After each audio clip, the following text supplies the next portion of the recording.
নমস্কার বন্ধুরা, সাধনা কিচেন ব্লগে সকলকে স্বাগত জানাই। আজকে আমি টিফিন টাইমে একটা রেসিপি তোমাদের সঙ্গে শেয়ার করব, যেটা বানাতে খুবই সহজ আর সময়টাও খুব কম লাগে।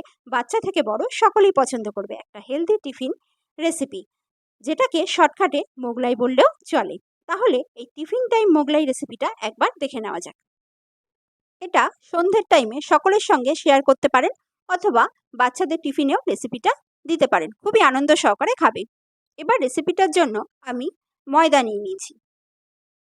এখানে আমি 2 বাটি ময়দা নিয়েছি। ময়দাটাকে এবারে একটুখানি ময়াম দেব। তার জন্য নুন দিয়ে দিলাম পরিমাণ মতন, আর অল্প চিনি দিলাম, আর সাদা তেল দিলাম 3 টেবিল চামচের মতন। এবারে ভালোভাবে হাতের সাহায্যে একটু ময়াম দেব। ময়দাটাকে যত তেলের সাথে এইভাবে মেশাবেন, তত খেতে ভালো হবে। ময়াম দেওয়া হয়ে গেছে। এবারে জল দিয়ে ময়দাটাকে মাখিয়ে নেব। আমি এখানে নর্মাল টেম্পারেচারের জলটাই দিলাম।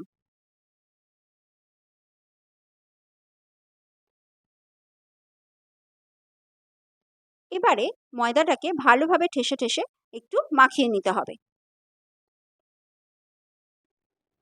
ময়দা মাখানো প্রায় রেডি হয়ে গেছে, সামান্য আরেকটু জল লাগবে। তার জন্য একটুখানি জল দিয়ে আবারও মাখিয়ে নিচ্ছি। দেখুন, ময়দাটা আমার ঠেসা হয়ে গেছে। এবার ওপর থেকে একটুখানি তেল লাগিয়ে দেবো। তার জন্য হাতে একটুখানি তেল নিয়ে ময়দা মাখানোর ওপরে একটু তেল লাগিয়ে নিলাম, তাতে এই মণ্ডটা শুকবে না। এবারে ঢাকা দিয়ে 15 থেকে 20 মিনিট রেখে দিলাম। এখন কিছু সবজি কেটে রেখেছিলাম, গাজর, ক্যাপসিকাম, আর পেঁয়াজ, আর সামান্য একটু লঙ্কা। বাচ্চাদেরকে দিতে চাইলে লঙ্কাটা নাও দিতে পারেন। এখন আমি একটা এরকম চপার মেকিং নিয়েছি। এই চপার মেকারের সাহায্যে আমি সবজিগুলোকে চপিং করে নেব। দেখুন কিভাবে করে নিচ্ছি। সব সবজিগুলো এর মধ্যে দিয়ে দিলাম অল্প করে। এবার ঢাকনাটা বন্ধ করে দিলাম। এবার দড়িটা একটু হাতের সাহায্যে টান দিলেই ভেতরে সব সবজিগুলো চপিং হয়ে যাবে।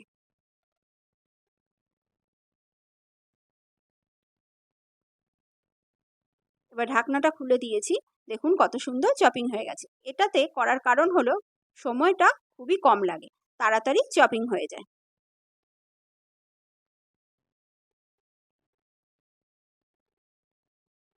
এইভাবেই আমি সব সবজিগুলো এর মধ্যে দিয়ে চপিং করে নিয়েছি। এখন কিছুটা সবজি একটা বাটিতে তুলে তার মধ্যে একটা ডিম ফাটিয়ে দিয়ে দেব।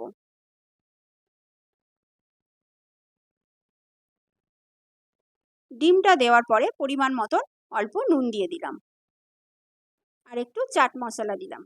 এটা অপশনাল, দিতেও পারেন নাও দিতে পারেন। চাট মশলাটা দিলে একটু টেস্টটা ভালো আসে। এবার ভালোভাবে সবজির সাথে মিশিয়ে নিলাম।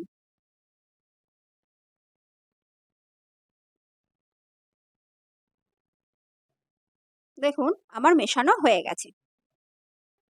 এবারে ডিম ছাড়া একটা ভেজ কিভাবে বানাবো সেটাও তোমাদেরকে দেখিয়ে দিচ্ছি। তার জন্য সবজির মধ্যে সামান্য নুন আর একটু চাট মশলা দিয়ে দিলাম, আর 1 চামচ মতন টমেটো কেচাপ দিয়ে দিলাম। এবারে সবজিটার সাথে এই সবগুলো ভালোভাবে মিশিয়ে নেব। ওটা ডিম দিয়ে, আর এটা ডিম ছাড়া হবে। এবার ময়দাতে চলে এলাম। ময়দার লেচিটা এইভাবে একটু বড় বড় করে কেটে নিতে হবে। এখন আমি যেটাতে ময়দাটা বেলবো তার মধ্যে একটু শুকনো ময়দা ছড়িয়ে দিলাম। এবারে একটা লেচি নিয়ে গোল করে নিয়ে এবারে বেলে নেব। প্রথমে বেশি বড় করব না, মিডিয়াম একটা সাইজের করব।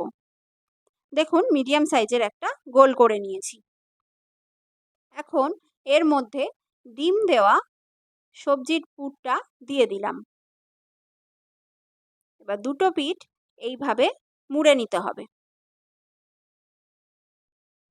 মোড়ার সময় কোনো ফাঁকা রাখলে চলবে না, ভালোভাবে সিল করে মুড়ে নিতে হবে। আর যেই দুটো সাইড মোড়া বাকি ছিল সে দুটো সাইডও এইভাবে মুড়ে নিলাম। এখন একটা প্যান বসিয়ে দিয়েছি তেল গরম করার জন্য।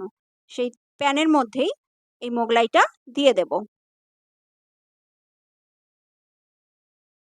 এই সময় গ্যাসের ফ্লেমটা হাই করলে চলবে না, তাহলে ওপরে হয়ে যাবে আর ভেতরে কাঁচা থেকে যাবে। তার জন্য লো টু মিডিয়ামে ফ্লেমটা রাখতে হবে। এখন একটা পিঠ হয়ে গেছে, তাই আমি আর একটা পিঠ উল্টে নিলাম। এরকম উল্টে পাল্টে ভেজে নিলাম। আর একটাও এইভাবে আমি বেলে নেব। প্রথমে একটু ময়দা ছড়িয়ে নিলাম, তারপরে লেচিটা গায়ে ময়দাটা মাখিয়ে এইভাবে মিডিয়াম সাইজের একটা গোল করে নিচ্ছি। তারপরে পুরটা দিয়ে দিলাম, মাঝখানে পুরটা দিতে হবে। এখন দু সাইড এইভাবে আমি মুড়ে নিলাম, ভালো করে সিল করে দিয়েছি। এখন ছোট দুই সাইডও এইভাবে হাতে একটুখানি জল লাগিয়ে দিয়ে সিল করে দিচ্ছি, এতে এই মুড়ে নেওয়া অংশটা খুলে না যায়। এবারে ফ্রাই করে নেব তেলের মধ্যে। তাহলে আমার রেসিপিটা যদি ভালো লেগে থাকে অবশ্যই লাইক শেয়ার কমেন্ট করে জানাবেন, আর সাবস্ক্রাইব করার অনুরোধ রইল। সাবস্ক্রাইব করে দিয়ে পাশে থাকা বেল আইকনটি অবশ্যই প্রেস করে দেবেন, যাতে নতুন কোনো রেসিপি আসলে তার নোটিফিকেশনটা আপনাদের কাছে পৌঁছে যায়। এবারে ফ্রাই করা হয়ে গেছে, এখন একটা চাকুর সাহায্যে মাঝখান থেকে কেটে নিলাম। এতে দেখতে খুবই সুন্দর লাগে আর পরিবেশন করতেও খুবই ভালো হয়। আপনারা এটা টমেটো কেচাপের সাথেও পরিবেশন করতে পারেন, অথবা স্যালাড বানিয়েও পরিবেশন করে নিতে পারেন। আজকের মতন এই পর্যন্ত, আবারও আসবো অন্য একদিন অন্য কোনো রেসিপি নিয়ে। ভালো থাকবেন।